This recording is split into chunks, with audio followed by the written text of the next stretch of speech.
Haleluya. Amashi menshi kuri Yesu.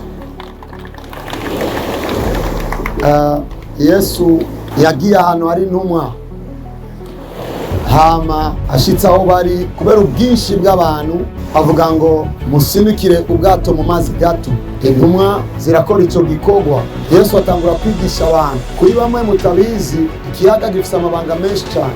Amazi ateruye amabanga menshi cyane yo mu isi y'Impemu. Amabanga ya mbere amazi ateruye mu isi y'Impemu niyo ya mbere muhemu yera yagendeye imbere yuko agendera abantu. It is a revelation. Bivuga ngo isi yari kiri ubuziba, muhemu yera yagenda tamba hejuru y'amazi. Bibliquement parlant, Imana ikominitse ku mazi cyane mu ntango y'ijambo ryayo. Haleluya. Mu ntango y'ijambo ryayo Bibiliya twemeza ko muhemu yera yatambatambira hejuru y'amazi. Kuba turi ngaha suko twabuze ibyo dukora, turi ngaha nk'abantu bazi le principe spirituel. Mu kwizera ndimatanije n'ukuri kose Yesu yavugiye ku nkengera z'ikiyaga. Ndatangaje kuko kuri kugiye kuba ukuri k'ubuzima bwawe mu izina rya Yesu Kristo.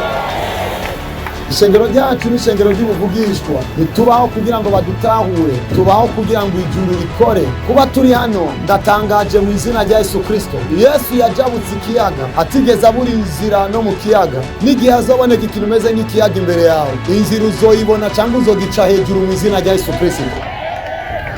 Yesu ari hafi y'amazi. Dufite byinshi twibuka. Twibuka Petero yiterera mu mazi kuko yatahuye ivyaha vyiwe, hama abona neza kuri ko aravuga ari umugororotsi. Ndatangaje mpagaze hano ku nkengera z'ikiyaga yuko kubera kubona ukugororoka kwa Yesu, umuntu wese twazananye azogira inyota yo kwanka icaha n'igisa naco mu izina rya Yesu Kristo. Yesu Kristo ikindi tumwibukira ko ku kiyaga gikomeye cyane. Ndabizi yuko bigoye ko mwibagira buno butumwa kuko tububwiwe ahantu tutamenyereye kumva ubutumwa. Yesu ageze ku kiyaga abwira Petero ngo mwagerageje ijoro ryose vyanse, ngo subira uterere kandi urusenge. Nagomba mvugane nawe, aho wagerageje mu mwaka weze bikanga, muri uno mwaka bizokunda. Aho warondereye bikanga, muri uno mwaka bizokunda. Mariage warase, muri uno mwaka bizokunda. Akazi wahushije, muri uno mwaka bizokunda. Aho warondereye akazi bikanga, muri uno mwaka bizokunda. Aho warondereye visa bikanga, muri uno mwaka bizokunda.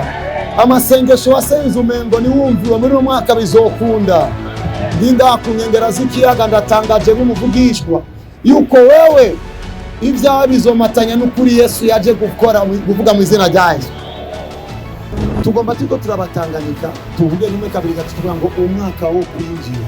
Rimwe kabiri gatatu umwaka wo kwinjira. Amashi menshi kumana. Tubyagazinga ni bande baza amakuru y'umusenyi. Amakuru y'umusenyi abafundi bayazi mu kubaka. Amakuru y'umusenyi ariko Bibiliya itubwira ko mwafata umusenyi mbona. The Bible ni bande bamaze gufata umusenyi ayuda nzera ko mwese mambona.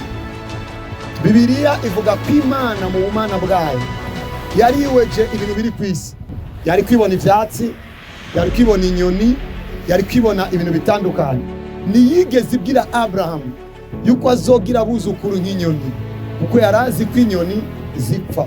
Imana niyigeze imubwira ukwezi n'inyenyeri, ukwezi n'izuba kuko yarizi ko ukwezi ari kumwe n'izuba ari rimwe. Ariko Imana ira umusenyi iciraba inyenyeri, icimatanya umusenyi n'inyenyeri. Kubera iki? Imana yagomba yuko habaho icyo bita la representation y'ikiri kure udashoboye gukora n'amaboko, ariko gishobora kuba represente n'ikiri kwisi ushobora gukora n'amaboko. Icambere ibiri kure cyane udashoboye gukora, ko Imana yamatanije umusenyi n'inyenyeri, n'ibiri kure nk'inyenyeri ukunyene ufashe umusenyi uzobifata ko navyo nyene mu izina rya Yesu. Iyo tuvuze ibiri kure tuvuze ibintu bitandukanye. Nari mvuze Joe prophet of Jesus Joshua. Ukunyene Imana yagereranije inyenyeri n'umusenyi kuba yabivuze bikurikirana. Ni nako ico kintu wabona ko kiri kure uyu munsi kiri hafi kandi ugifise mu maboko mu izina rya Yesu. Isi y'Impemu ari ivyo bita spiritual walk, ibikorwa bikoreka n'amaboko. Mu kuvuga ivyo uzokwame buri munsi ikintu cyose ubona ko kiri kure wibwira mu mpemu yawe, oya ibiri kure ndabicakira nkuko nacakiye umusenyi kwitanganya. Ari abanyeshure ikibanza ca mbere bakibona kure Ico nico kibaye ikibanza cyanyu, I told you. Ico ni cyambere. Icya kabiri, umusenyi ufise secret. Ninde ashobora guharura udutete tw'umusenyi afise ku maboko? Ndagomba ubishobora gerageza. Uko niko bazogukomoka ko batazoharurwa n'abantu. Ninde ashoboye guharura udutete tw'umusenyi nadufise ku maboko? Uko niko ubutunzi bwawe wowe ubwawe bizokugora ukuntu buharura mu izina ryawe. Uri hafi yambwira ngo urazi gituma barondera abakontable. Ni kubera ubwinshi bw'ubutunzi bisaba ko abavyigiye bagufasha kubiharura. Umva rero mubwire ngo nawe uzofisa abantu bagufasha guharura kuko bizoba vyinshi cyane udashoboye guharura. Amen.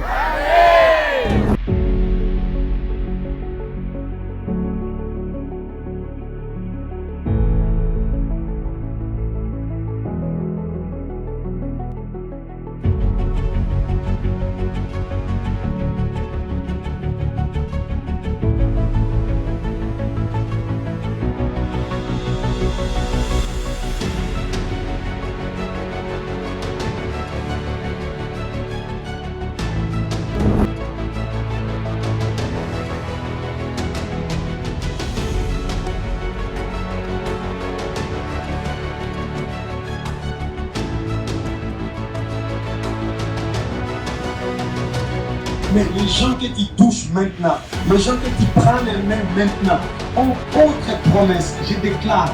Et moi aussi, I join myself. Voilà les grosses cartouches. I join myself.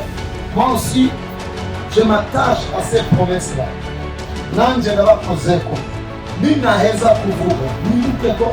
Nanje ni muri obibu. Nanje ni muri obibu. Nanje ni muri obibu. Nanje ni muri obibu. Ranja ni muri obibu.